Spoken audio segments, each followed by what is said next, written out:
संसार के सभी महत्वपूर्ण कार्य को करने के लिए एक विशेष योग्यता और शक्ति की आवश्यकता होती है।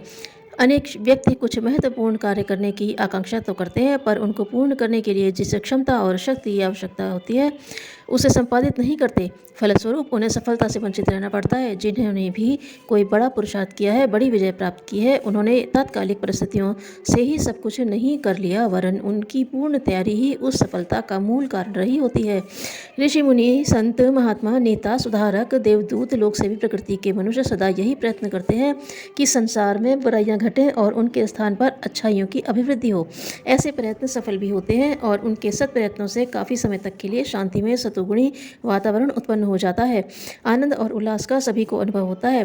जनमानस में से दुष्प्रवृत्तियों को हटाकर उनके स्थान पर सद्वृत्तियों की स्थापना करना अत्यंत ही उच्च कोटि का, अत्यंत ही महत्वपूर्ण कार्य है। इसकी तुलना में और सभी सत्कार्य तुच्छ बैठते हैं। विवेकशील उच्च आत्माएं समय समय पर इस आवश्यकता को अनुभव करती हैं और वे लोकमानस में सत्वृत्तियां बढ़ाने के लिए प्राणपण से प्रयत्न करती रहती हैं। यह कार्य जितना ही महान है, उतनी ही महान क्षमता और शक्ति भी इसके लिए अपेक्षित होती है। यदि उसका अभाव रहा तो इस प्रकार की कामना और भावना रहते हुए भी कुछ विशेष सफलता नहीं मिलती। आज का वातावरण बहुत हद तक दूषित हो चला है। उसमें आसुरी तत्व एक बड़ी मात्रा में उत्पन्न हो गए हैं। अनीति, अन्याय, अधर्म और अकर्म का चारों ओर बोलबाला है। स्वार्थ, पाप, वासना, तृष्णा, अहंता और अहंकार की तूती बोल रही है। एक दूसरे का शोषण करके सताकर अपना स्वार्थ सिद्ध करने में कटिबद्ध हो रहे हैं। प्रेम, उदारता, सहृदयता, सेवा और सज्जनता की मात्रा दिन दिन घटती जा रही है। फलस्वरूप ऐसी घटनाओं की बाढ़ आ रही है जिसमें चीत्कार एवं हाहाकार की भरमार रहती है। लगता है कि ये प्रवृत्तियां बढ़ती रहीं तो मानव सभ्यता ही खतरे में पड़ जाएगी। विज्ञान ने मनुष्य के हाथ में विनाश की भी एक बड़ी शक्ति दे दी है। एटम शक्ति के आधार पर किसी सिरफिरे का एक छोटा सा पागलपन कुछ क्षणों में सारे संसार के लिए तबाही उत्पन्न कर सकता है। ऐसे जमाने में इस बात की अत्यधिक आवश्यकता है कि लोग सज्जनता और मानवता के आवश्यक गुणों से संपन्न हों, अन्यथा विज्ञान से प्राप्त हुई शक्ति के सहारे दुर्गुणों से ग्रसित मानव शोक संताप के गहन गर्त में आसानी से बात की बात में डूब मरने की परिस्थिति पैदा कर लेगा। इस ओर विवेकशील लोगों का ध्यान गया है। वे लोक सुधार के लिए अपने अपने ढंग से काम कर भी रहे हैं। प्रवचन और लेख द्वारा यह कार्य सरल हो सकता है। इस विचार से अनेक उपदेशक, प्रवचनकर्ता, लेखक, पत्रकार बहुत प्रयत्न कर रहे हैं। अनेक सभा, सोसाइटियां इसी उद्देश्य के लिए विविध विधि मनोरंजक आयोजनों की व्यवस्था करती रहती है। सरकारें भी इसके लिए सचेष्ट हैं। राजनीतिक कर्णधार जनता को सज्जनता अपनाने की अपीलें करते रहते हैं। उनके प्रचार साधन रेडियो, चलचित्र, बुलेटिन, विज्ञप्ति पत्रिकाएं आदि भी इसी उद्देश्य के लिए बहुत व्यय और प्रयत्न करते हैं। किंतु जब विचार पूर्वक इन सब कार्यों के परिणामों को देखा जाता है तो भारी निराशा होती है। लगता है कि प्रयत्न की तुलना में परिणाम की मात्रा बहुत ही नगण्य है। बुराइयां जितनी तेजी से बढ़ रही हैं और सुधार के प्रयत्न जिस प्रकार निष्फल से सिद्ध हो रहे हैं, उसे देखते हुए हर विचारशील व्यक्ति के मन में व्यथा उत्पन्न होना स्वाभाविक है। यह प्रश्न बहुत महत्वपूर्ण है कि लोकमानस में से दुष्वृत्तियों को हटाकर उनके स्थान पर सद्वृत्तियों को स्थापित करने का वास्तविक उपाय क्या है। इसके उत्तर खोजने के लिए हमें इतिहास के पृष्ठ उलटने पड़ेंगे और यह देखना पड़ेगा कि जिन महापुरुषों ने इस प्रकार की विषम परिस्थितियों में अपने समय में जनमानस को सुधारा था, उनमें क्या विशेषता थी जिसके कारण कि वे स्वल्प साधनों से ही चमत्कार उत्पन्न कर सके, जबकि हमारे आज के सुधारक विविध विधि साधनों से संपन्न होने पर भी कुछ नहीं कर पा रहे हैं। पूर्व काल में लाखों करोड़ों वर्षों तक सतयुग की सुख शांति भरी परिस्थितियां इस संसार में बनी रही हैं। इसका कारण एक ही रहा है कि उस समय के लोकनायक, मार्गदर्शक आत्मशक्ति से संपन्न रहे और वाणी से नहीं, अपनी आंतरिक महानता की किरणें फेंक कर जनमानस को प्रभावित करते रहे। मस्तिष्क की वाणी मस्तिष्क तक पहुंचती है और आत्मा की आत्मा तक। कोई सुशिक्षित व्यक्ति अपनी ज्ञान शक्ति का लाभ सुनने वालों की जानकारी बढ़ाने के लिए दे सकता है, पर अंतःकरण में जमी हुई आस्था में हेर फेर करने का कार्य ज्ञान से नहीं, आत्मिक शक्ति से ही संपन्न होना संभव है। प्राचीन काल के लोकनायक ऋषि मुनि इस तथ्य को भली भांति जानते थे। इसलिए वे दूसरों को उपदेश देने में, उनकी बाह्य सेवा करने में जितना समय खर्च करते थे, उससे कहीं अधिक प्रयत्न वे अपना आत्मबल बढ़ाने के लिए तप करने में लगाते थे। तप से ही वह आत्मशक्ति प्राप्त होती है, जिसकी प्रेरणा से किसी के मन पर जमा हुए बुराइयों के आकर्षक कुसंस्कारों को हटाकर उसे अच्छाइयों के कष्ट साध्य मार्ग पर चलने की प्रेरणा दी जा सके। उस समय में जबकि लोक नायकों ने जनता के विचारों और कार्यों को उच्चतर पर स्थिर रखने में वास्तविक सफलता प्राप्त की थी, तप साधना का महत्व भली प्रकार समझा जाता था। प्रत्येक ऋषि इस ओर दत्त चित्त रहता था।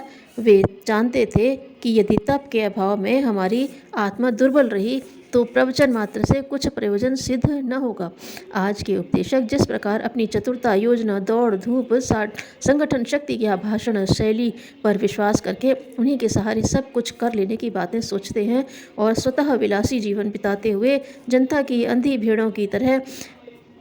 को अंधी भेड़ों की तरह चाहे जिधर हाँक ले जाने की बात सोचते हैं, प्राचीन काल में कोई उस तरह नहीं सोचता था। जो कोई भी नेता बनने की महान जिम्मेदारी अपने कंधे पर लेने की बात सोचता था, वह सबसे पहले अपने आप को तपस्या से तपा डालने की तैयारी करता था। इस माध्यम से वह अपने को जितना ही पवित्र करता चलता था, उतना ही कदम लोक सेवा के लिए मानस को उत्कृष्ट बनाने के लिए उठाता था। प्राचीन काल के इतिहास पुराणों में यह तथ्य बिल्कुल स्पष्ट है। पिछले 2000 वर्षों में भी इसी आधार पर जनमानस का सुधार एवं परिवर्तन करना संभव होता रहा है। भगवान बुद्ध के मन में अपने तथा संसार के दुखों का निवारण करने की आकांक्षा जगी। इसके लिए वे 25 वर्ष की आयु में घर से निकल पड़े और 20 साल तक निरंतर विभिन्न स्थानों पर आत्मनिर्माण एवं तप साधना में संलग्न रहे।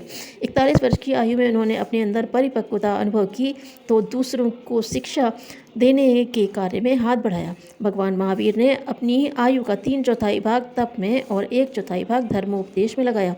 इन दोनों महापुरुषों ने उपदेश उतने नहीं दिए जितने आज के मामूली उपदेशक दे लेते हैं। फिर भी उनका प्रभाव पड़ा और आज भी संसार की 1/4 जनता उनकी शिक्षाओं पर आस्था रखती है। जगत गुरु शंकराचार्य ने उत्तराखंड में जोशी मठ स्थान पर उग्र तप किया था। वे 32 वर्ष की आयु लेकर आए थे। विद्या पढ़ने के बाद उन्होंने 16 वर्ष उनके जीवन में काम करने के लिए शेष थे। उसमें से भी आधा समय उन्होंने तप में लगाया और शेष 6-7 वर्षों में ही अपनी आत्मशक्ति के बल पर वैदिक धर्म के उद्धार के लिए अत्यंत प्रभावशाली कार्य कर डाला। गुरु नानक की तपश्चर्या प्रसिद्ध है। गुरु गोविंद सिंह ने हिमालय में जहाँ घोर तप किया था, वह स्थान आज भी सिख धर्म अनुयायियों का तीर्थ बना हुआ है। यदि इन गुरुओं के पास तप की पूंजी न रही होती तो वे दुर्घर्ष यवन काल में हिंदू धर्म की रक्षा के लिए इतना अद्भुत कार्य कर सकने में कदापि समर्थ न हो सके होते। समर्थ गुरु रामदास ने छत्रपति शिवाजी सरीखे कितने ही महापुरुष तैयार किए थे। इतिहास के पृष्ठों पर उनमें से अकेले शिवाजी ही चमके, पर उस तरह के सैकड़ों धर्म सैनिक उन्होंने बना कर दिए थे। इस निर्माण में उनकी आत्मा का प्रभाव ही प्रधान रूप से काम करता था। स्वामी दयानंद 19 वर्ष की आयु में घर से निकले थे और 42 वर्ष की आयु में अपने आप को धर्म प्रचार के योग्य बना सके। संवत 1924 के कुंभ में हरिद्वार में उन्होंने पाखंड खंडनी पताका फहराई और धर्मोपदेश दिए, पर उनका कुछ विशेष प्रभाव न पड़ा। इसका कारण उन्होंने अपने आत्मबल की न्यूनता समझी और 3 वर्ष के लिए पुनः तप करने उत्तराखंड के अज्ञात स्थानों को चले गए। गंगोत्री के पास कराली की गुफाओं में रहकर उन्होंने तपस्या की और जब अंदर प्रकाश देखा तो कार्य क्षेत्र में उतरे। उस समय उनकी वाणी में दैवी तेज था। उसी के बल पर वे अकेले ही इतना कार्य कर गए जितना अनेकों संगठित सभाएं मिलकर भी आज नहीं कर पा रही हैं। रामकृष्ण 49 वर्ष की आयु में स्वर्गवासी हुए। 40 वर्ष की आयु तक वे विशुद्ध रूप से साधनारत रहे। एक दिन उन्हें लगा कि उन्हें शिष्य प्राप्त होने वाले हैं। 1 वर्ष के वे शिष्यों की प्रतीक्षा करते रहे। अंत में उन्हें ब्रह्मानंद, शिवानंद और विवेकानंद जैसे थोड़े से प्रतिभा संपन्न शिष्य घर बैठे प्राप्त हुए और उन्हीं के सहारे उनकी आत्मा ने संसार को हिंदू संस्कृति का महान संदेश दिया। स्वामी विवेकानंद का धर्म प्रचार कार्य प्रसिद्ध है, पर उससे पहले उन्होंने भी रामकृष्ण परमहंस के बताए अनुसार कई वर्ष तपश्चर्या करके आत्मा को तपाया था। योगी अरविंद घोष, महर्षि रमण, स्वामी रामतीर्थ की तपश्चर्या प्रसिद्ध है। वैष्णव आचार्यों में से रामानुजाचार्य, निम्बकाचार्य, माधवाचार्य जैसे आचार्यों ने जितना ज्ञान संचय किया था उतनी ही तप साधना भी की थी। संसार के अन्य वे महापुरुष जिन्होंने लोगों की आत्मा को उच्च भूमिका की ओर बढ़ाया। निश्चित रूप से तपस्वी थे। महात्मा ईसा के जीवन में 27 वर्ष तपश्चर्या में लगे। मोहम्मद साहब ने 25 वर्ष की आयु में साधना की और कदम बढ़ाया और 40 वर्ष तक वे उसी में संलग्न रहे। 65 वर्ष की आयु में उन्होंने धर्मोपदेश और इस्लाम की स्थापना का कार्य आरंभ किया।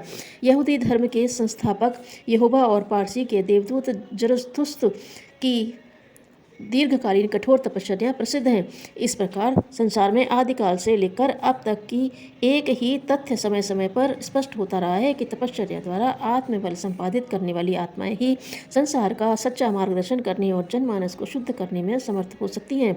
आज का लोकमानस निम्न से निम्नतर स्तर की ओर तेजी से गिरता जा रहा है। उसे संभालने और सुधारने की नितांत आवश्यकता है, पर यह कार्य आत्मबल से रहित तपश्चर्या से विहीन व्यक्तियों द्वारा संपन्न नहीं हो सकता।